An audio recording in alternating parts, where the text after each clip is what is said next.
Panginoon, salamat at kasama kita sa araw na ito. Salamat sa lagi mong pagsama sa akin, sa pagmamahal na laging nakahanda para sa akin, hindi lang sa akin, kasama na ang aking pamilya. Panginoon, sa panahong ito, kailangan ko po ng iyong proteksyon.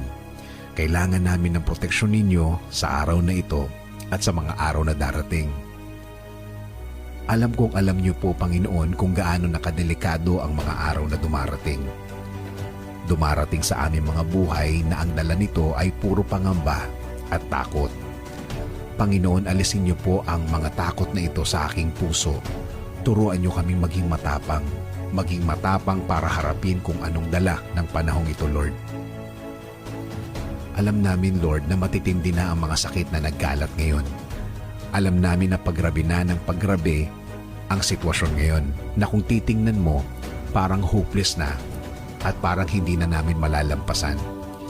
Kaya ang desisyon namin, Lord, habang sinasalubong kami ng mga bagay na ito sa aming buhay, habang palalim ng palalim ang takot namin, ay sasabayan namin ito ng mas matinding panalangin. Sasabayan namin ito ng mga prayers na magde-declare ng proteksyon ninyo sa aming mga anak mo.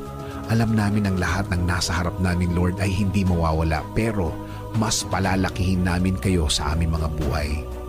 Our tongues will be filled with faith and hope that we will magnify your name. We will magnify your provision and protection. We will concentrate on your love. This way, Panginoon, mas lalo kaming titibay, mas lalo kaming confident na ang lahat ng ito'y hindi permanente, na ang lahat ay magbabago, na ang lahat ay lilipas. Maniniwala at magtitiwala sa inyo, Panginoon, tutuon at magfo-focus sa inyong presensya sa aming mga buhay.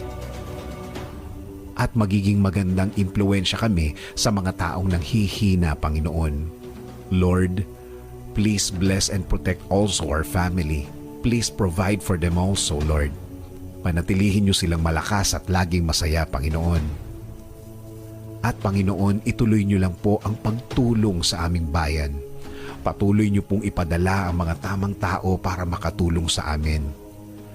This is our prayer in Jesus' name.